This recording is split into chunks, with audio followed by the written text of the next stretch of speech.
Santiago, capítulo 4, verso 1. Vamos a continuar con nuestra serie Hablando al Padre. Este es el tema número 17 de esta serie. Vamos a ver un tema dividido en dos partes. Vamos a ver primeramente la parte, o ese tema se titula La oración de la iglesia. ¿Okay? Vamos a estar mirando en estas dos sesiones, si Dios permite, primeramente, la oración, hermanos, en la iglesia, en la congregación, influye mucho en cómo nosotros tenemos la comunión. Cuando tenemos desacuerdos, que eso es lo que pasa, o sea, somos seres humanos y en un punto dado pensamos diferente, ¿ok? Respecto a una situación. Sin embargo,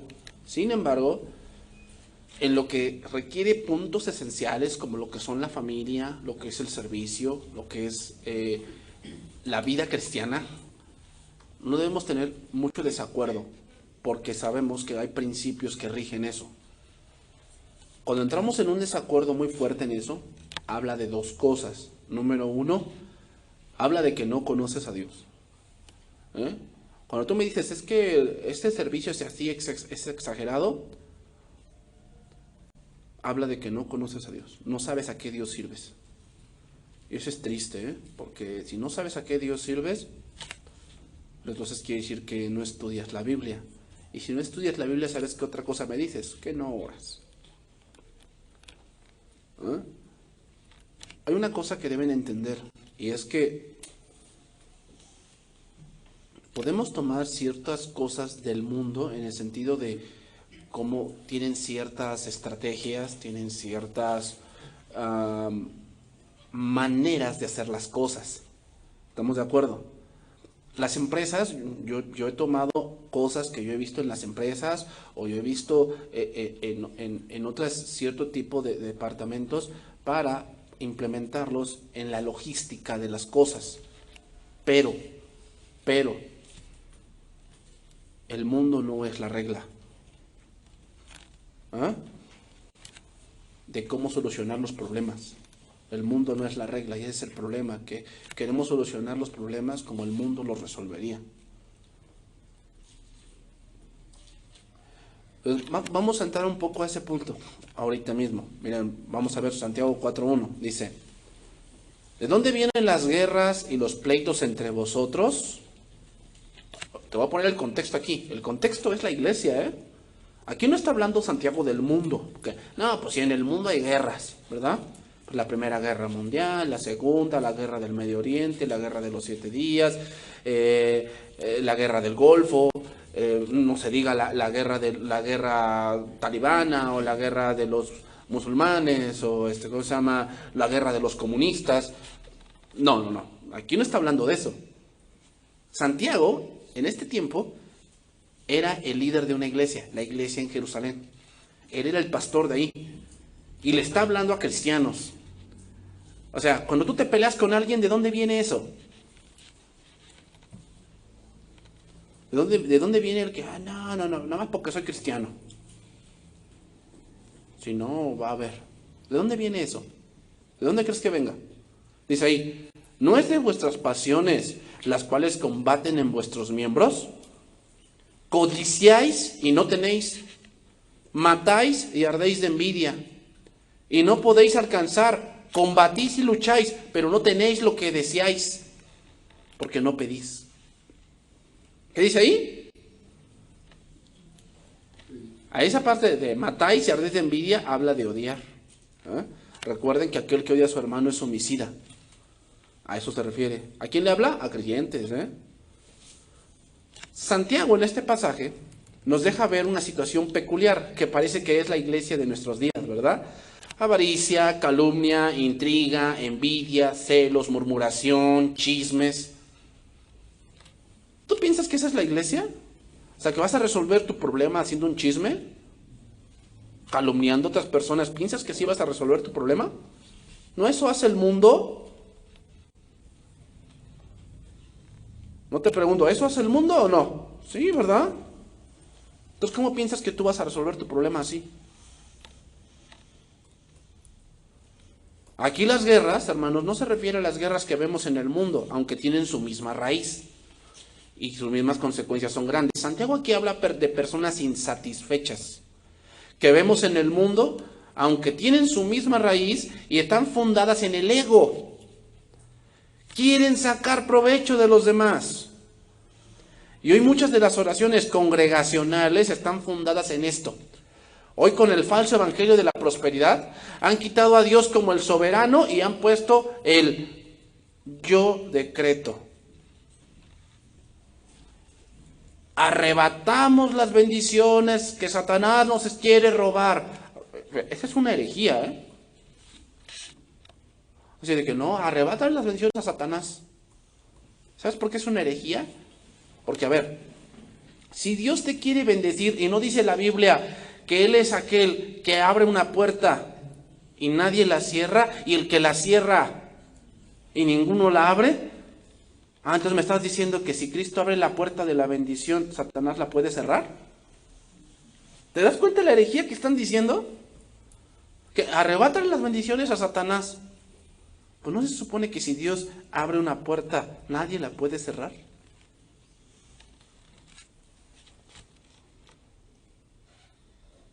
Pablo le dijo esto a Timoteo, fíjate, según 1 Timoteo 3:14.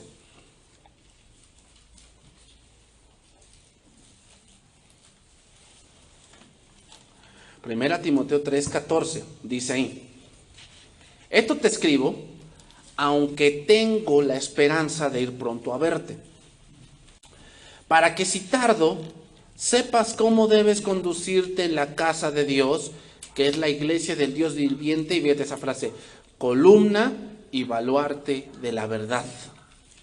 Columna y baluarte de la verdad. ¿Qué quiere decir eso? Esa última frase, que la iglesia debe ser una muestra de cómo es confiar en Dios. Pregunta, si un cristiano se viste de demonio, porque si tú te vestes de calavera, ese es un demonio, ¿sabes que esa era la costumbre? La costumbre era, allá en los Países Bajos, allá en el norte de Europa, lo que se hacía era que cuando ellos celebraban la parte del Halloween o de la parte de los muertos, ellos lo celebraban al final de la cosecha. Y se vestían de calaveras y de demonios y de muertos, simulando que el espíritu de su muerto volvía. Incluso algunos sacerdotes de esos paganos quedaban endemoniados, simulando que el espíritu de su difunto volvía y se metía en su cuerpo para andar en esta tierra. Pregunta, si uno que se dice cristiano se viste así, ¿será baluarte de la verdad? ¿Qué le estás mostrando al mundo? Porque tú eres tan pagano como ellos. ¿O no? No, pastor, mi corazón está con Dios. No te hagas.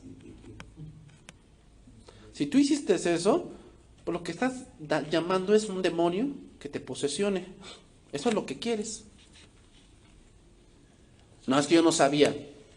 La ignorancia no te exime. Entonces, la iglesia debe ser ¿qué? Columna y baluarte de la verdad. Una de las cosas que debe tener la iglesia es que debe estar buscando la voluntad de Dios y no estar buscando su satisfacción personal, sino hacer todo para la gloria de Dios. ¿Será para la gloria de Dios que te vistas de chamán? ¿Que te vistas de calavera, de catrín? ¿Será para la gloria de Dios? ¿Cómo te puedes vestir de algo que Cristo venció? Porque Cristo venció a la muerte. O sea, ¿te das cuenta? O sea, en serio, hay iglesias que hacen concurso de disfraces. Es verdad, ¿eh? Incluso hay mismos creyentes, entre comillas, que se visten hombres vestidos de mujeres como disfraz en la iglesia. ¿Tú piensas que eso es la iglesia? Amoldándose al mundo. Y la típica frase, lo hacemos para que la gente vea que nosotros no somos amargados. Cristo te envió a predicar el evangelio, no a parecerte a ellos. ¿Será esto verdad en nuestros días? ¿Que la iglesia es un baluarte que exalta la fe y la total confianza en Dios? Pues es lamentable, hermanos, pero esto no es así. Hoy en día muchos de esos creyentes que decretan, que establecen, que pisan las cosas porque así las reciben, pues prácticamente les llaman locos. La iglesia, hermanos, debería ser un lugar donde se exalte a Dios, donde se predique el evangelio de Jesús. Esto no quiere decir la emoción, hermanos, sino la convicción, el conocimiento y la obediencia a la voluntad de Dios. Mira, primera de Pedro 2:4.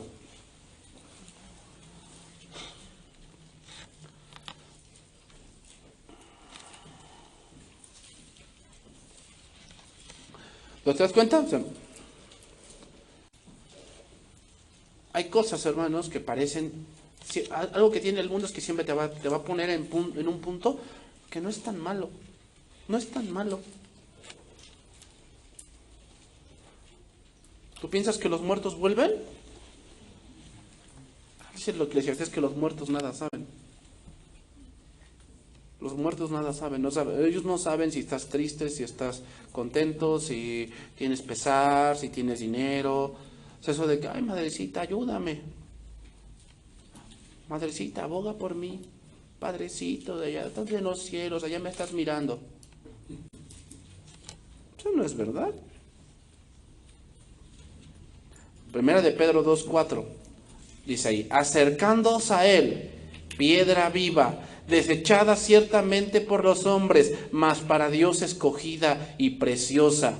Vosotros también, como piedras vivas, sed edificado como casa, ¿qué dice? Espiritual. Eso dice algo, ¿eh? La manera en que nosotros vamos a crecer es algo espiritual. Tenemos que recibir cosas espirituales. Tú no vas a crecer con cosas terrenales. No, eso no funciona. Vas a crecer con cosas espirituales. Por eso dice ahí, casa espiritual y sacerdocio santo. ¿Qué quiere decir santo? Apartado. Apartado. Este verso es interesante.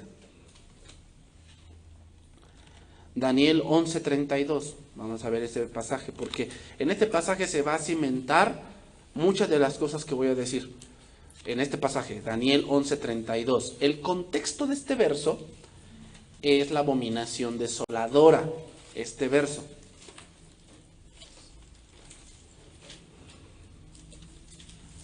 Y fíjate, es interesante, pero quiere decir que la abominación desoladora reinará sobre muchos. ¿Sabes por qué? Por la ignorancia. Porque no estudian. Y no porque no puedan, no quieren. No quieren estudiar. Piensan que es demasiado. Ay, no, es demasiado lo que nos piden aquí. No. Yo ya estoy harto. Ya.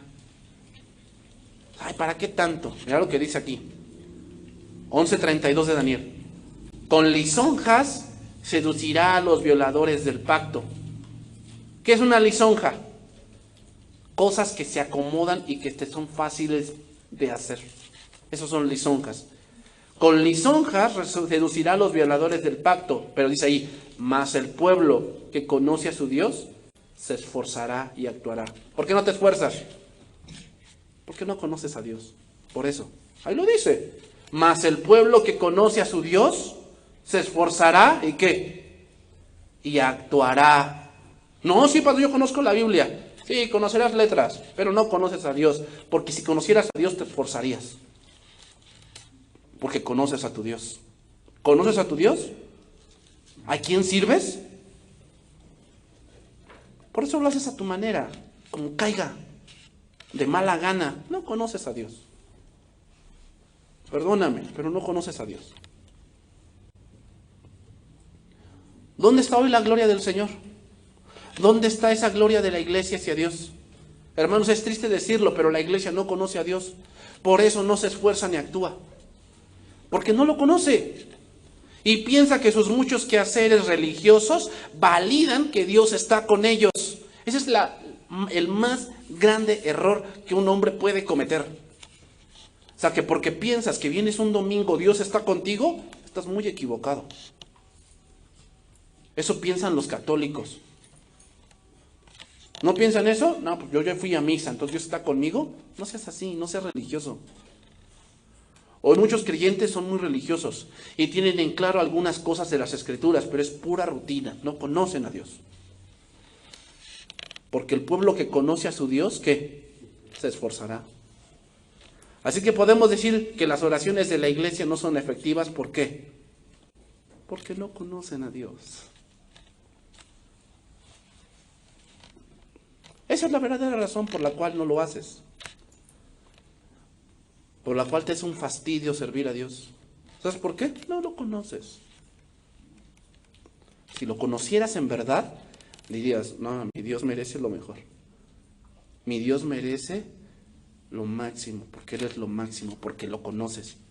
Pero ¿sabes por qué te da igual? Porque no lo conoces. Hoy las peticiones de la iglesia son tan terrenales, tan vacías, tan materialistas, tan monótonas, tan vanas, que cuando esto no llega, la gente lo que le quiere ayudar a Dios y justifican que oraron.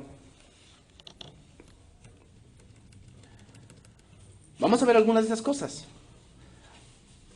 Efesios 1:3. Vamos a estudiar cómo oraban los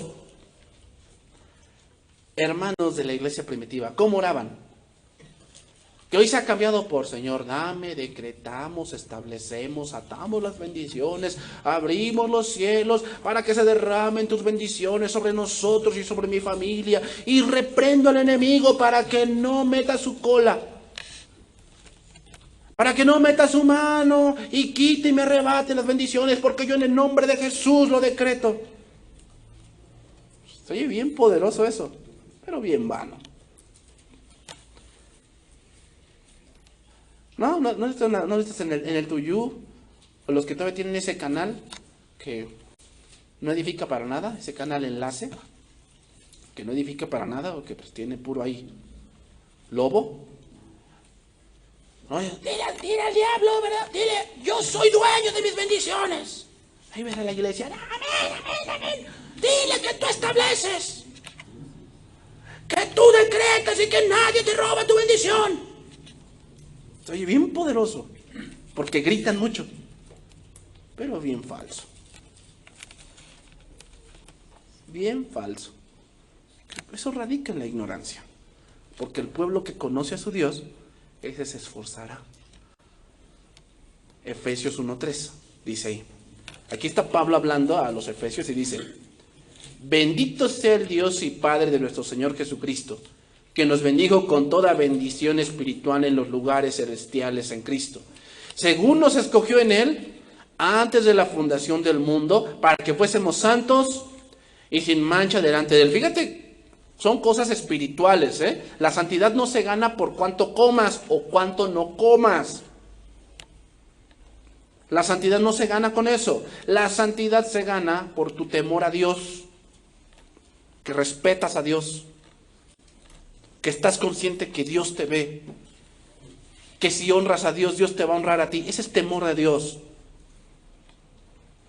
En amor, versículo 5, habiéndonos predestinado para ser adoptados hijos suyos por medio de Jesucristo, según el puro afecto de su voluntad, para alabanza de la gloria de su gracia, con la cual nos hizo aceptos en el amado, en quien tenemos redención por su sangre, el perdón de pecados, según las riquezas de su gracia, que hizo sobreabundar para con nosotros en toda sabiduría e inteligencia, dándonos a conocer el misterio de su voluntad, según su beneplácito, el cual se ha propuesto en sí mismo, de reunir todas las cosas en Cristo, en la dispensación del cumplimiento de los tiempos, así que las que están en los cielos como las que están en la tierra. Mira, primeramente en esta carta Pablo da una doxología y una verdad profunda en lo que es la salvación y el plan de redención.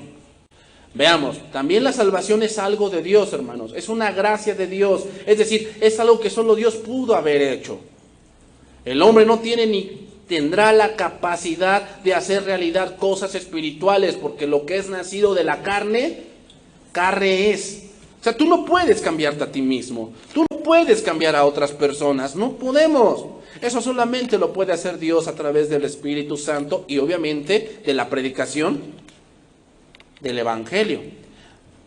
Tal vez podrá con las cosas terrenales, pero por cuanto Él es terrenal. Y en las cosas terrenales puede producir algo el ser humano, en el sentido que Dios le ha dado talentos. Tenemos talentos, ¿verdad? A lo mejor se te facilita la agricultura, la ganadería, la pintura, un deporte, las matemáticas, la economía, sabes administrar bien. Esos son talentos que Dios te ha dado.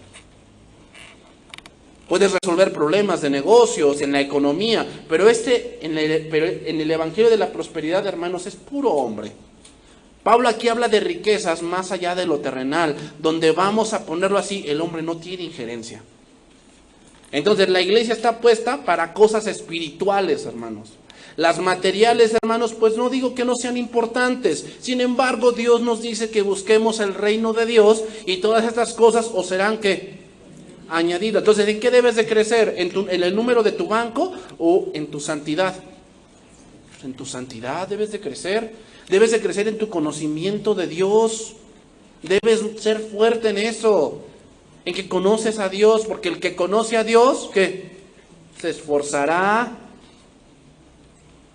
Seguimos adelante. Efesios 1:15.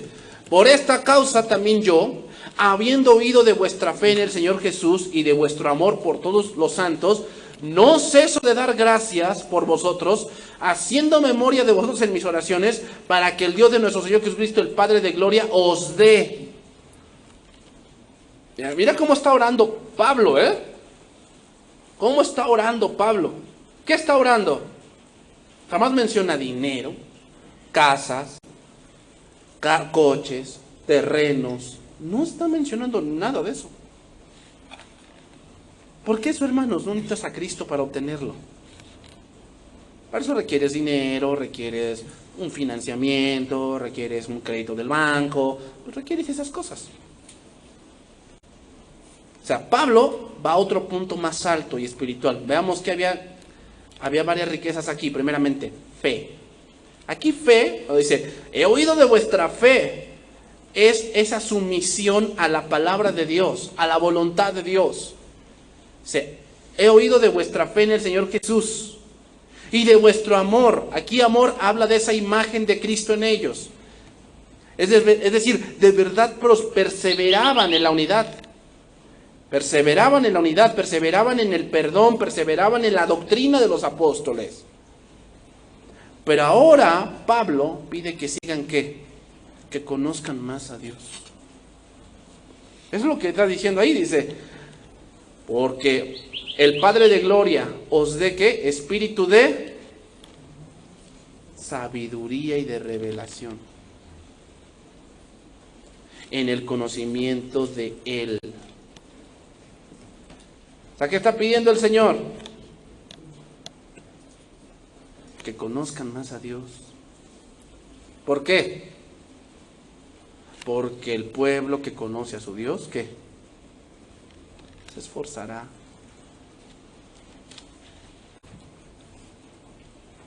Pregunta, ¿por qué no pidió lo que otros piden?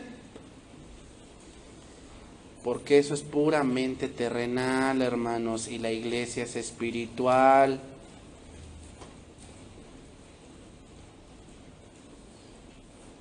Y aquí nosotros como pastores nos hemos puesto a pensar. Piden por un hijo. Okay, oramos por ella y Dios se los da. Y se van de la iglesia. ¿Habrá sido correcto eso?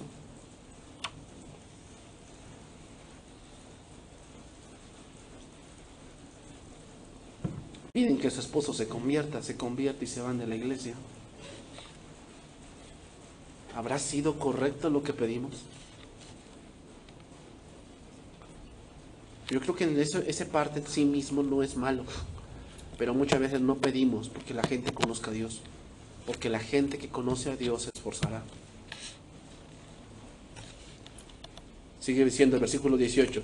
Alumbrando los ojos de vuestro entendimiento, para que sepáis cuál es la esperanza a la que Él os ha llamado, y cuál la riqueza de la gloria de su herencia en los santos, y cuál la supereminente grandeza de su poder para con nosotros los que creemos según la operación del poder de su fuerza. Aquí la palabra entendimiento de este verso, entendimiento, dice, alumbrando los ojos de vuestro entendimiento, habla de un pensamiento hondo. Que tengamos un entendimiento no por encimita, sino algo profundo. Que tú vayas avanzando más, que tú vayas entendiendo más cosas, un entendimiento profundo. En el pensamiento hebreo, hermanos, el corazón alude no a las emociones, sino a la voluntad.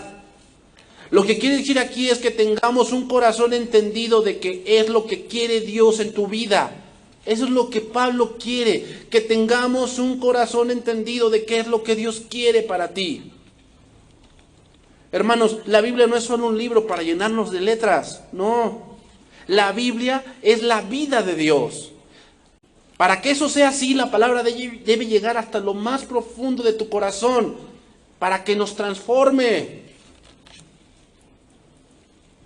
Entonces, cuando vienen estas cosas,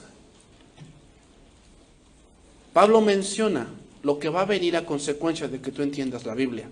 Número 1, que entiendas la esperanza que tienes. ¿Tienes esperanza? Mira, aquel que celebra a los muertos hace ver o que tiene un cargo de conciencia, ¿verdad? Porque, pues, mientras la tuvo en vida su madrecita querida, la trataba con la punta del zapato, ¿verdad? Vieja loca, no me entiendes, ay, ojalá te murieras. Cuando pasa eso, ahí ves al hijito cada 2 de noviembre, ay, madrecita, perdóname, sé que no fui un buen hijo, pero aquí te traigo estas florecitas. Y sabía que te gustaba el pan con calabaza y aquí te va. Remordimiento, ¿verdad? Remordimiento. ¿Por qué más? ¿Por qué razón más? ¿Crees que celebran a los muertos? No tienen esperanza. O sea, ojalá vinieras, ojalá te me aparecieras, madrecita, padrecito, ojalá te me aparecieras y me pudieras abrazar una vez más. Falta de esperanza. ¿Y sabes dónde radica eso? La ignorancia. Esto quiere decir que comprenderemos cuánto costó nuestra salvación, hermanos. Hay un propósito en lo que Dios ha hecho y en lo que Él ha planeado desde antes de la fundación del mundo. Número 2, ¿cuáles son las riquezas de la gloria en su herencia en los santos? Nos habla esta parte de entender todas esas bendiciones que vienen por la fe en Jesucristo. Es por eso que muchos piensan que Dios es injusto, porque basan su fe en cosas que son visibles y son temporales. Sin embargo, nosotros tenemos una herencia más allá del sol. Tu herencia no es lo que tengas aquí, tu herencia es lo que ya tienes en lo eterno. Esa es la herencia que tenemos. Te voy a leer este verso, anótalo. Primera de Pedro 1:3. Dice, bendito el Dios y Padre de nuestro Señor Jesucristo, que según su grande misericordia nos hizo renacer para una esperanza viva, por la resurrección de Jesucristo, para una herencia incorruptible, inmaculada e inmarcesible, reservada en los cielos para nosotros. ¿Dónde está tu herencia? En los cielos. En los cielos. Entonces, si sabes eso, ¿te vas a esforzar por llegar ahí? Sí, sí lo sabes. Porque el pueblo que conoce a su Dios, ese se esforzará. Aquí la salvación, hermanos, no hace referencia, cuando dice aquí, para una salvación reservada, a la salvación del alma. El contexto no es ese, el contexto es la herencia que no es físicamente, sino es eterna. Número 3, la supereminente grandeza de su poder. Aquí supereminente significa algo que sobrepasa el entendimiento. Algo que sobrepasa el entendimiento. A ver, te voy a hacer una pregunta. ¿Por qué muchos ven poca cosa la salvación de Dios para tu vida? ¿Por qué la ven como poca cosa? O sea, ¿por qué sienten que, pues sí, soy cristiano, sí, pues bueno, pues sí, pero no, yo como que no quiero creer, como que sí creo y como que no? ¿Por qué desprecian esa parte? Porque su corazón no ha sido iluminado. Por cuanto la palabra ha llegado al corazón, entonces entendemos que es nuestro Dios. Cuando llega esa palabra al corazón, entendemos cómo es Dios. Es triste ver, pero hoy las gentes ponen a Dios en un mismo nivel que ellos mismos. Esa es una manera tan arrogante y necia de pensar. El poder de Dios para con nosotros los creyentes es extraordinario e indescriptible. Excede el pequeño concepto humano, hermanos. O sea, tienes que entender que Dios tiene todo el poder. Y cuando Él dice... Entonces, ¿qué es lo que pedía el apóstol? Conocimiento y sabiduría. Conocimiento y sabiduría. ¿Has pedido eso? Ay, no, Señor, dame un coche. ¿Tienes sabiduría para tener un coche? Mira, hasta para saber cuándo le tocan sus revisiones, hay que tener sabiduría, ¿eh? Porque muchos nada más se suben y se arrancó, pues qué bueno, gracias a Dios, ¿verdad? Y ya. Pero no, también el coche requiere mantenimiento, también requiere que lo laves, que le pongas aceite, el anticongelante, las bujías, a veces hay que ajustarlo. ¿Sí sabías todo eso, verdad? O nada más es me subo y se arranca, gracias a Dios, y vámonos. También luego requiere llantas, hay que calibrar las llantas. También las llantas depende si es una camioneta, si es un coche, depende la calibración para llevar, si vas a llevar carga. Esas cosas tienes que saberlas. Eso hay que tener sabiduría, ¿verdad? Bueno, sabiduría hasta cuando le vas a pisar, ¿eh? Que no, es que con este carro no se siente, voy a 200 y no se siente. Sí, pero no es sabio eso. Hay que tener sabiduría. ¿No has visto eso en la carretera? No maneje cansado, ¿verdad? No maneje cansado. No maneje en estado de ebriedad. Pero como yo soy bien chicho, a mí no me va a pasar. Eso es falta de sabiduría. No, pastor, no. Es sagacidad. Hombre. Mira, te voy a decir esto. Mira, ¿por qué pidió esto Pablo? Vamos a leer 2 versos de esto. Proverbios 24:5. Entonces, ¿te das cuenta? La sabiduría y el conocimiento de Dios son cosas puramente espirituales. Yo me pregunto, ¿requerirá sabiduría para llevar una familia? Demasiada. ¿Requerirá sabiduría para enseñarle a tus hijos? Cada hijo es diferente, Y yo me he dado cuenta, o sea, hay hijos que les entran rápido las letras, o sea, entienden rápido. Se leen algo y entienden, pero hay hijos que les cuesta más. ¿Y sabes cuál es un error que podrías cometer? Que ojalá fueras como tu hermano, que él sí entiende, tú eres un cabeza dura. Bueno, a lo mejor él no es bueno para los números. Vamos a buscarle otra cosa en el que él sea bueno. A lo mejor él es bueno para las leyes, tal vez. Tal vez él sea bueno para, no lo sé, los negocios internacionales, la administración de empresas, no lo sé. Pero Dios tiene que dar ese tacto para saberlo. Tus hijos no son iguales. No tienen las mismas cualidades ni los mismos talentos. Tienen diferentes talentos y eso los hace diferentes. Y que Dios te dé la sabiduría para ver esos talentos y ¿qué pasa? Explotarlos. Es decir, que Él pueda avanzar y madurar en eso que Él sí tiene. Pero todavía seguimos siendo como Pancho Villa, ¿no? No, es que mi abuelo fue arquitecto, yo soy arquitecto y mi hijo tiene que ser arquitecto. ¿Y si no tiene el talento para eso? No, pues ya no es de la familia. Pues qué vago es eso, ¿no? Qué falta de sabiduría es eso. Mira, Proverbios 24:5. ¿Qué dice ahí? El hombre sabio es fuerte. No, pastor. El fuerte es el que va al gimnasio. No, aquí no está hablando de fuerza física, está hablando de fuerza mental. El sabio es fuerte. ¿Por qué es fuerte? Porque una de las cosas que te hace fuerte es saber dominarte, saber razonar. Un hombre, ves que dicen, es que él tiene un carácter fuerte. Y un carácter fuerte es que es bien explosivo. No. Alguien que es así es bien débil. Es bien débil. ¿Por qué? Porque con cualquier cosa lo vas a sacar de sus casillas y el que se enoja pierde. El hombre sabio es fuerte. Y el de pujante vigor, el hombre docto. ¿Quién es un docto? De ahí viene doctorado. ¿Quién es un docto? Alguien que se ha especializado en algo. ¿Eres docto? ¿En qué debemos ser doctos nosotros? En las Escrituras.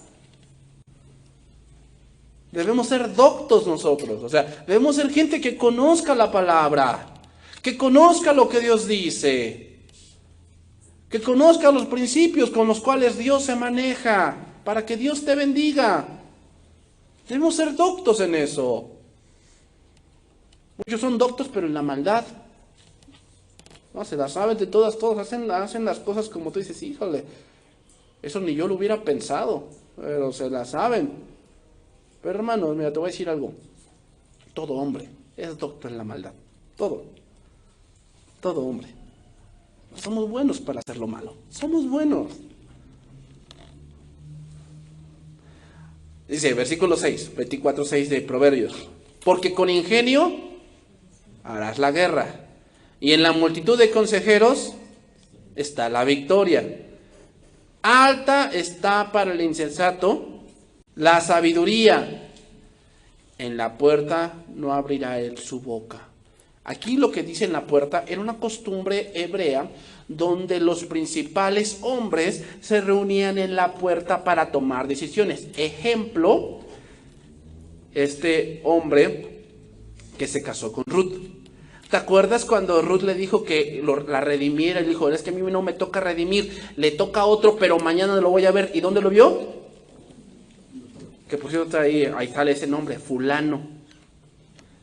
Que le dice, fulano, te toca redimir. Y él dijo, voy a redimir. Y cuando redimas, también tomarás por mujer a Ruth. Y entonces él dijo, no puedo, hazlo tú. ¿Dónde fue eso? En la puerta. Porque en la puerta se reunían los ancianos, los hombres sabios. A eso se refiere. El insensato no alzará la voz. ¿En dónde? En la puerta. Eclesiastés 9:11. Vamos a ver otro pasaje. ¿Te das cuenta por qué hay que pedir cosas espirituales? Mira, mejor pide sabiduría. Ahorita que llegue tu aguinaldo, pide sabiduría. ¿Sabes por qué? Porque luego gastas en cosas que no valen la pena.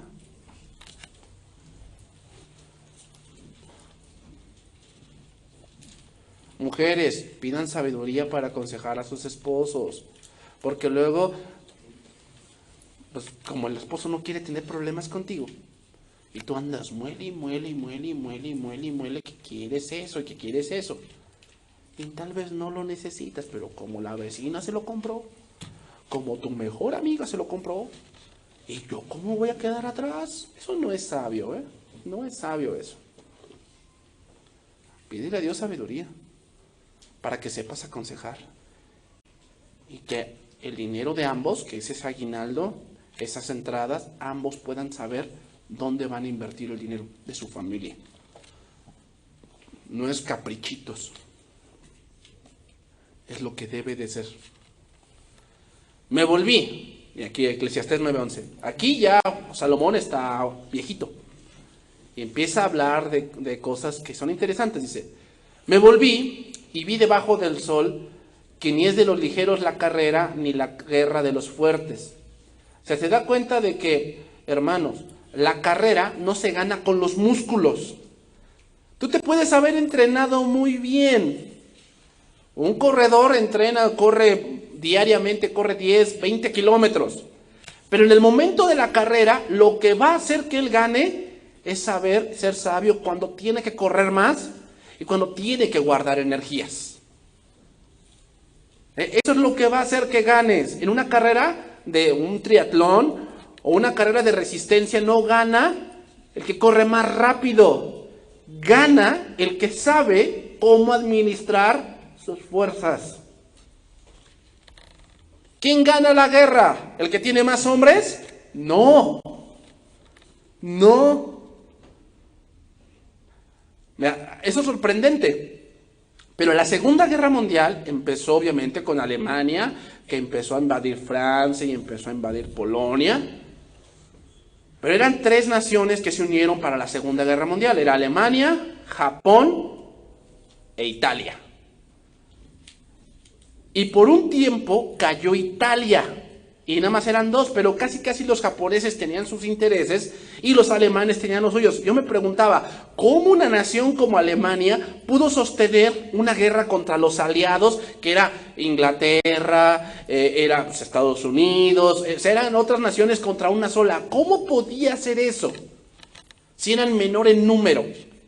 ¿Cómo pudo haber conquistado muchas tierras Alemania si es una nación, es un país pequeño, no es como Estados Unidos o como Canadá? No. ¿Cómo hacía eso? Bueno, la historia cuenta que Hitler era un hombre muy dado a las ciencias ocultas. Entonces, dice que cada vez que antes de que haga una estrategia de guerra, había hecho un rito satánico. Y que en esos ritos él sacaba las estrategias de guerra. O sea, vamos a ponerlo así, hermanos, la guerra no se gana con hombres, se gana con estrategia. Así se gana la guerra. Y hasta en los mismos juegos así, que tú tengas de guerra, la guerra no se gana con fuerza bruta. Es decir, envío todo y a ver qué sale. No, así no se gana la guerra. La guerra se gana con estrategia. Sabiendo, bueno, ya me di cuenta qué es lo que tiene el enemigo, ya me di cuenta de lo que está haciendo el enemigo, le voy a hacer esto y vas a ver que va a caer.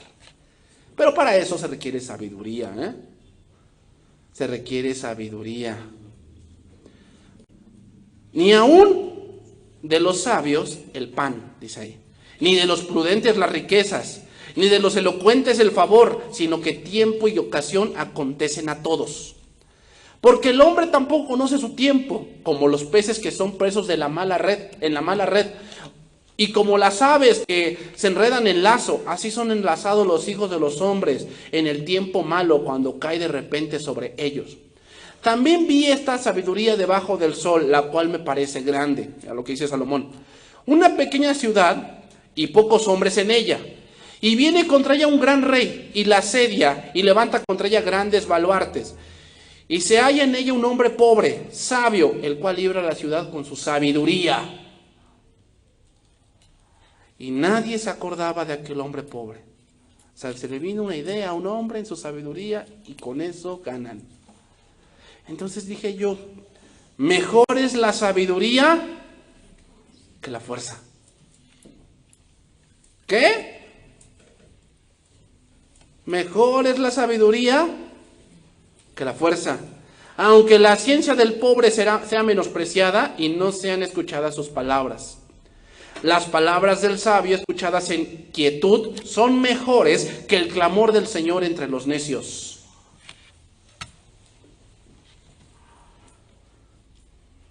Hermano, tú también debes saber a quién vas a escuchar.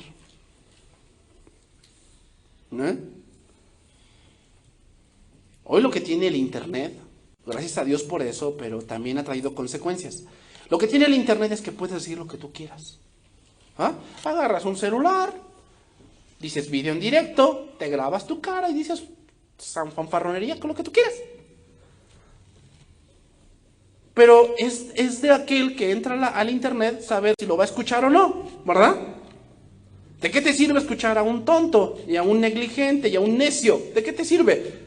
Gastas 15 minutos de tu vida en balde porque no aprendiste nada. sea, a lo mejor a ti te gusta escuchar mucho a youtubers y te gusta escuchar mucho a gente en el tuyú, en las noticias. Bueno, escucha gente que traiga algo que tú aprendas. No pierdas tu tiempo así.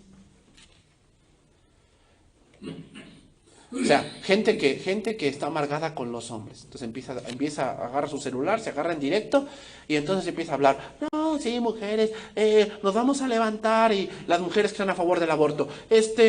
Mujeres, es nuestro cuerpo, nosotros decidimos, júntate con nosotros en la plaza para que vean que nos unimos, estamos unidas. ¿Vas a escuchar ese tipo de personas? ¿Sus pensamientos necios radican en la ignorancia? Porque sabes que como el aborto es algo contra natura, alguien que se lo practica corre el riesgo de morir. ¿Lo sabes? No, pero es mi cuerpo, sí. El día que estés delante de Dios, a ver si le dices eso. Mejor, versículo 18, mejor es la sabiduría que las armas de guerra. Pero un pecador, ¿qué dice ahí? Destruye mucho bien.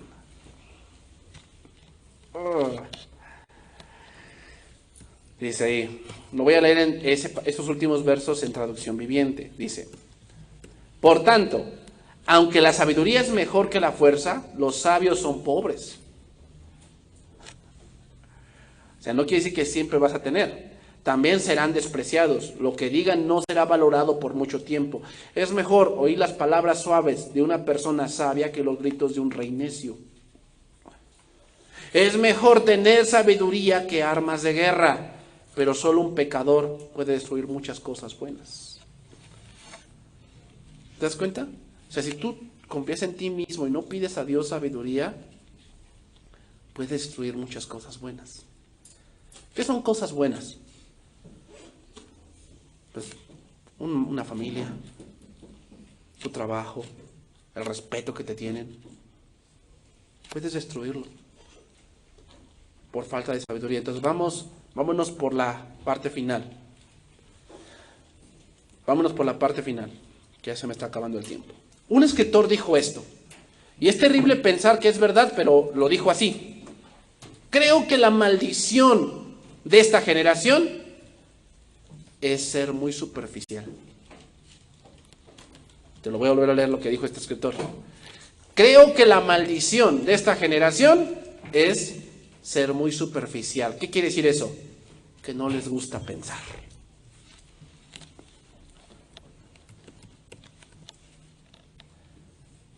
Te dejan un proyecto en la escuela que te obliga a pensar.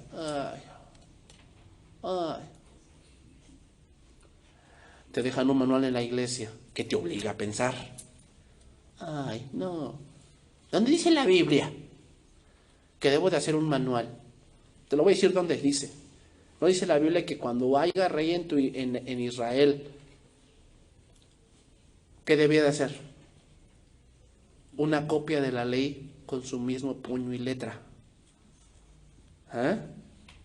¿Tú qué dices que eres? ¿Reyes y qué? Pues tienes que hacer una copia. No te estoy diciendo que hagas la copia de la Biblia, estoy diciendo que hagas un manual. Pero ¿qué pasa? La generación de hoy es bien superficial, no les gusta pensar. Date cuenta, les dicen, a ver, haz la multiplicación 3 por 3, y sacan el celular con la calculadora, porque no les gusta pensar. 3 por 3, espérame. En lo que lo desbloquean, contestan el WhatsApp, y entonces ya, va a la calculadora. Porque no saben hacer 10 por 1, 7 por 7, ¿verdad? No lo saben hacer, tienen que sacar la calculadora, no les gusta pensar. En la iglesia, hermanos, necesitamos cosas espirituales, necesitamos buscar más de Jesús, más de Dios, que nuestras oraciones estén cargadas de la palabra de Dios y de la iluminación que viene de Dios.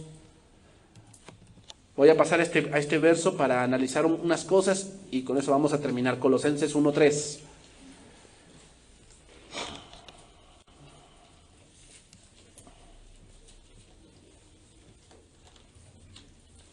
Dice ahí, siempre orando por vosotros, Colosenses 1:3, damos gracias a Dios, Padre de nuestro Señor Jesucristo, habiendo oído de vuestra fe en Cristo Jesús y el amor que tenéis a todos los santos, a causa de la esperanza que está guardada en los cielos, en la cual ya habéis oído por la palabra verdadera del Evangelio, que ha llegado a vosotros, así como a todo el mundo, y lleva fruto y crece también en vosotros desde el día que oísteis y conocisteis la gracia de Dios en verdad, como lo habéis aprendido de Epafras, nuestro consiervo amado, que es un fiel ministro de Cristo para vosotros, quien también os ha declarado vuestro amor en el Espíritu. Mira, nuevamente, Pablo aquí ora por otra iglesia, Colosas, pero a Colosas no la conocía en persona, nunca visitó esa iglesia.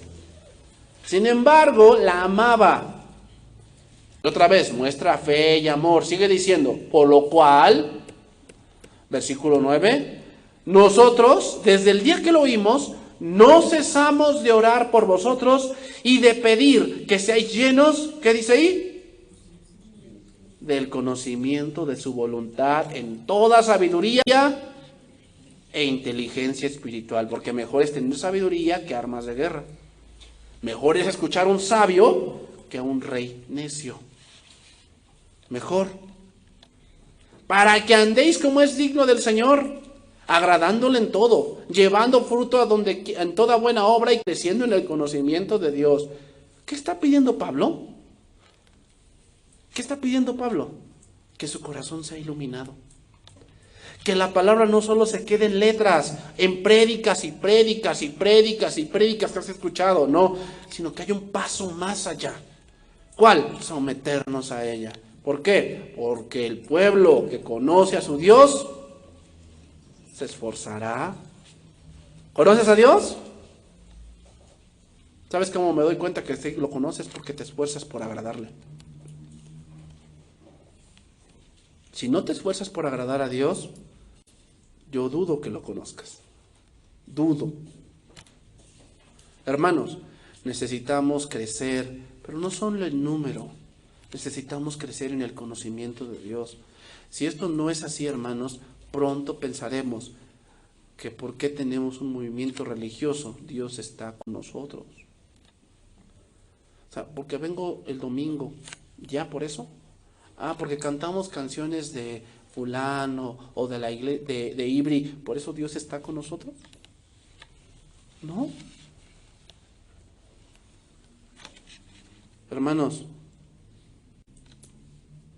un hombre que solo va a la iglesia por hobby, pero no le da importancia de vida a las Escrituras, vive en tinieblas.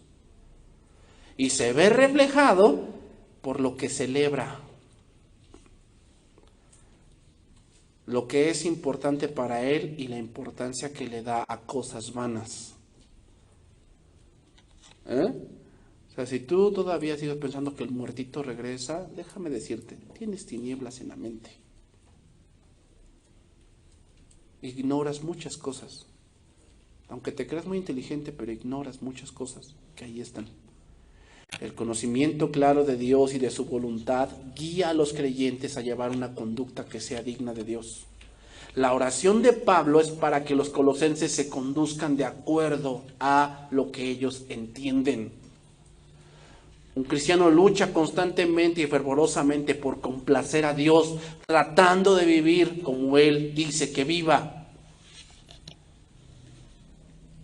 En las cosas espirituales, hermanos, como en muchas otras cosas, el conocimiento es poder. El conocimiento es poder. Cuando los cristianos llegan a conocer a su Señor más profundamente, Él los llena de fortaleza espiritual que los capacita para esforzarse y actuar. ¿Cuán lejos están nuestras oraciones, hermanos, de la iglesia de estos modelos? ¿Cuán lejos están nuestras oraciones? Hoy la iglesia tan humanista, materialista, egocéntrica, pensando en cada uno ganar lo que quiere, obtener lo que quiere. Solo se preocupan por ellos. Primero soy yo, después yo y al último yo. ¿Cuántas oraciones tan vanas hoy en día se elevan a Dios y la iglesia no obtiene respuesta? ¿Por qué? Porque no saben pedir. Y cuando piden, lo hacen mal. ¿Por qué? Para gastar en sus deleites. Solamente ves por ti. O sea, si tú ves que tu hermano pues anda mal, ¿por qué no oras por él? ¿Por qué no oras por ella? ¿Por qué no? No. Yo veo por mí. ¿Qué egoísta es eso? Termino con este pasaje, Hechos 4:22, y ahí vamos a terminar. Entonces, hermanos, pidamos cosas espirituales. Pide cosas espirituales. Yo tengo el testimonio de aquí, de una persona. Él tenía 2 hijos. Y ya sabes, bueno, en un punto dado, a muchos les ha pasado que se tragan una moneda, ¿verdad? Pero en verdad este hijo de esta persona se estaba muriendo. Se estaba muriendo, el hijo. Y pues ahí ves, orando a Dios para que Dios le concediera que su hijo se quedara con él y que viviera con él. Y Dios se lo concedió. Pero ¿sabes qué? Ahora ese hijo tiene 3 hijos regados por ahí. Pues es una deshonra a los padres. Tiene 3 hijos regados por ahí. Pregunta: ¿habrá sido bueno lo que pedimos? O sea, tú pides porque a lo mejor tu hijo se quede contigo, ¿no? Que no se muera. Pero si después tu hijo no sigue a Dios, ¿crees que habrá sido una buena petición? Te voy a decir otra cosa. Este pasaje que dice, creer en el Señor Jesucristo y serás salvo tú y tu casa, no es una promesa general, ¿eh? Es una promesa específica. Eso fue para el carcelero de Filipos, no es para todos. No quiere decir que porque tú creas tu casa se va a convertir. Hay ciertos principios para eso. Pero esa promesa no es general, es una promesa específica para ese momento. No te desanimes de que entonces no se van a convertir, no, sí. Pero la manera en que se van a convertir tus hijos o tu esposo es tu testimonio. Que de verdad vean que tú crees en Dios. Pero si no conoces a Dios, pues no te vas a esforzar. Y si no te esfuerzas, eso nunca va a pasar. Hechos 4:22. Bueno, voy a leer desde el 23. Y puestos en libertad, vinieron a los suyos y contaron todo lo que los principales sacerdotes y los ancianos les habían dicho. Y ellos, habiendo oído, ¿qué les dijeron? Los amenazaron que ya no predicaran en el nombre de Jesús. Eso fue lo que les contaron. Entonces dice, alzaron unánimes la voz a Dios y dijeron, soberano Señor, tú eres el Dios que hiciste el cielo y la tierra, el mar y todo lo que en ellos hay, que por boca de David tu siervo dijiste. Mira, ¿qué están aquí narrando? Un salmo, quiere decir conocimiento. La iglesia primitiva tenía conocimiento, los habían amenazado. Oraron a Dios y ¿qué dijeron? ¿Por qué se amotinan las gentes y los pueblos piensan cosas vanas? Se reunieron los reyes de la tierra y los príncipes se juntaron en uno contra el Señor y contra su Cristo. Dice, porque verdaderamente se unieron en esta ciudad contra tu hijo, tu santo Hijo, Jesús, a quien ungiste, Herodes y Poncio Pilato con los gentiles y el pueblo de Israel, para hacer cuanto tu mano y tu consejo habían antes determinado que sucediera. Y ahora, Señor, mira sus amenazas y concede a tus siervos, ¿qué? Que se mueran, ¿no? Cosas espirituales que con denuedo hablen tu palabra. Señor, mira a mi esposo, es un cabeza dura, en verdad. Mira a mi esposo.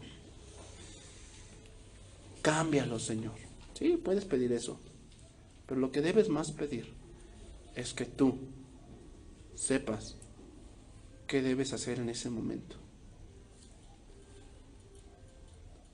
Mientras extiendes tu mano para que se hagan sanidades y señales y prodigios mediante el nombre de tu santo Hijo Jesús, cuando hubieron orado, dice ahí, el lugar en que estaban congregados tembló. ¿Qué quiso decir eso?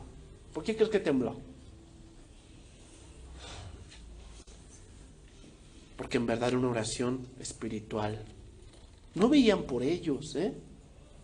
¿Te das cuenta? No pidieron porque, ay Señor, cuídanos, Diosito, no me desampares. No están pidiendo eso. Están pidiendo que puedan glorificar a Dios. ¿Cuál? Predicando la palabra. Y estando ellos congregados tembló, y todos fueron llenos del Espíritu Santo, y hablaban con denuedo.